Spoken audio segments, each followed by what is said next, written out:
നായികയായി ഫിക്സ് ചെയ്തതിൽ മമ്മൂക്കയ്ക്ക് ചെറിയൊരു പിണക്കമുണ്ടായിരുന്നു. ആ പിണക്കം മറ്റൊന്നുമല്ല, ദിവ്യ അദ്ദേഹം.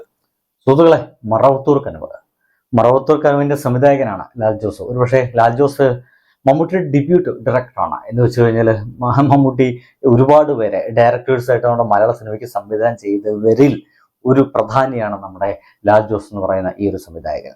ഒരുപാട് നല്ല സിനിമകൾ, ഏറ്റവും പുതിയ നിരയിലുള്ള നമ്മുടെ ഫഹദ് ഫാസിലിനെ വെച്ചിട്ടടക്കം അതിഗംഭീരമായിട്ടുള്ള സിനിമ നമുക്ക് തന്നിട്ടുണ്ട്. അദ്ദേഹത്തിന്റെ ആദ്യകാലത്ത് ഒരു ഗംഭീര സിനിമ, രണ്ടാമത്തെ സിനിമ എന്നെങ്കിലും വരും എന്നുള്ള പ്രതീക്ഷയോടെ നമുക്ക് കാത്തിരിക്കാൻ കേട്ടോ. പക്ഷേ ഇവിടെ പറയുന്നത് ദിവ്യ ഉണ്ണി എന്ന് പറയുന്ന ആ നടിയെക്കുറിച്ച്, അവരുടെ ഇൻട്രൊഡക്ഷനെ കുറിച്ചിട്ട്, ആ ഒരു സിനിമയിൽ ദിവ്യ ഉണ്ണിയെ കാസ്റ്റ് ചെയ്തതിനെ കുറിച്ചിട്ട് മമ്മൂട്ടിയുടെ ഒരു വിഷമം എന്ന് വെച്ച് കഴിഞ്ഞാൽ ദിവ്യ ഉണ്ണി വളരെ ചെറുപ്പമാണ്. മമ്മൂട്ടിക്ക് അത്യാവശ്യം പ്രായമുണ്ട് ആ സമയത്തും.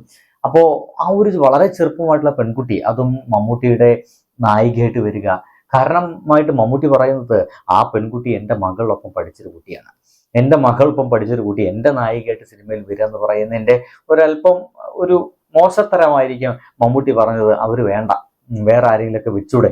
പക്ഷേ അത് നിർബന്ധപൂർവ്വം ഇദ്ദേഹത്തിന് വെച്ചു എന്നുള്ളതാണ്. അതിന് ചില കാരണങ്ങളൊക്കെ കൃത്യമായിട്ടും ലാൽ ജോസ് പറയുന്നുണ്ട് കേട്ടോ. രസകരമായ ഒരു കാരണമാണ്, രസകരമായ ഒരു വീഡിയോ ആയതുകൊണ്ടാണ് നിങ്ങളുടെ മുമ്പിലേക്ക് മമ്മൂക്കയുമായിട്ട് ഞാൻ എത്തിയത്. ദിവ്യ ഉണ്ണി നായികയായി ഫിക്സ് ചെയ്തതിൽ മമ്മൂട്ടിക്ക് ചെറിയൊരു പിണക്കമുണ്ടായിരുന്നു. ആ പിണക്കം മറ്റൊന്നുമല്ല, ദിവ്യ അദ്ദേഹത്തിന്റെ മകളുടെ ഒപ്പം കോളേജിലൊക്കെ പഠിച്ചു വന്നപ്പോൾ അത്രയും ചെറിയൊരു കുട്ടി എന്റെ ഒരു നായികയായിട്ട് വരുമ്പോൾ അത് ആളുകൾ അംഗീകരിക്കില്ല എന്നുള്ളതായിരുന്നു അദ്ദേഹത്തിന്റെ ടെൻഷൻ. പകരം തമിഴിലെ മറ്റേതെങ്കിലും ഒരു നടി റോജയൊക്കെയാണ് അദ്ദേഹം കാസ്റ്റ് ചെയ്തത്. പക്ഷെ ഞങ്ങള് അഡ്വാൻസ് കൊടുത്തു കഴിഞ്ഞിരുന്നു ദിവ്യക്ക്. പിന്നെ മാത്രമല്ല, ഈ സിനിമയിൽ അവര് തമ്മിൽ അങ്ങനെ ഒരു ലവ് സീനോ അങ്ങനെയൊന്നുമില്ല. പറയാതെ മനസ്സിൽ സൂക്ഷിച്ചു വെച്ച ഒരു ഇഷ്ടമാണ് ആ സിനിമയിൽ എനിക്ക് ചാണ്ടിയോടുണ്ടായിരുന്നു. അപ്പൊ അതെനിക്ക് വ്യക്തമായിട്ട് അറിയാവുന്നതുകൊണ്ട് ആ പ്രായ വ്യത്യാസം ഒരു വിഷയമാവില്ല എന്ന് എനിക്ക് ഉറപ്പുണ്ടായിരുന്നു. അത് ഞാൻ കൺവിൻസ് ചെയ്യാൻ വേണ്ടി ശ്രമിച്ചു. പക്ഷെ ഈ നായികയുടെ കാര്യത്തിൽ അപ്പോഴും പുള്ളി ഹാപ്പി ആയിരുന്നില്ല. പക്ഷേ സിനിമയുടെ കാര്യത്തിൽ നമ്മളെല്ലാവരും വലിയ ഹാപ്പിയാണ്. കാരണം ഒരു മറവത്തൂർ കനവ് എന്ന് പറയുന്ന മമ്മൂട്ടി ചെയ്ത വേഷങ്ങൾ ഏറ്റവും ഗംഭീരമായിട്ടുള്ള വേഷമാണ്.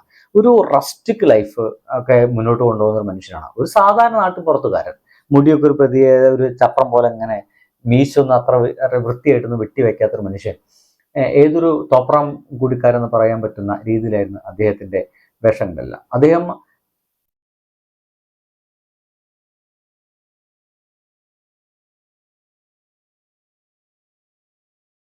അദ്ദേഹം ഇങ്ങനെ ഗംഭീരമായിട്ടുള്ള ഒരു അഭിനയത്തിനിടയ്ക്കോ, അതിൽ നമ്മുടെ കലാമണി ചേട്ടനൊക്കെ ഉണ്ട് അതിഗംഭീരമായിട്ടുള്ള വേഷങ്ങൾ ചെയ്തിട്ടുള്ളത്.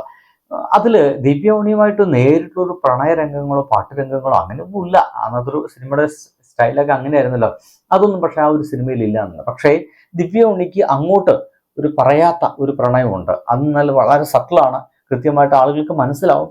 എന്നാൽ അവർ തമ്മിൽ അങ്ങനെ ഒരു ബന്ധം അവിടെ വേണമോ എന്നൊക്കെ സംശയം തോന്നിപ്പോകുന്ന രീതിയിലാണ് ആ സിനിമ മുന്നോട്ട് കൊണ്ടുപോകുന്നത്. അതുകൊണ്ട് തന്നെ ഈ ഒരു കാര്യം അദ്ദേഹത്തോട് പറഞ്ഞിരുന്നു, പക്ഷെ അദ്ദേഹം എതിർത്തു എന്നുള്ള. അദ്ദേഹം കുറെ ആൾക്കാർ സജസ്റ്റ് ചെയ്തു. പക്ഷേ അപ്പോഴേക്കും അവർക്ക് ഡേറ്റ് കൊടുത്ത സംഗതി വ്യക്തമാക്കി എന്നുള്ളതാണ് ഇപ്പോൾ ലാൽ ജോസ് പറയുന്നത്. എന്തൊക്കെയായാലും നമുക്ക് ഒരു അത്യാവശ്യം വലിയ മോശമില്ലാത്ത കോംബോ തന്നെയാണ് ആ ഒരു സിനിമയോട് കൂടി കിട്ടിയത്.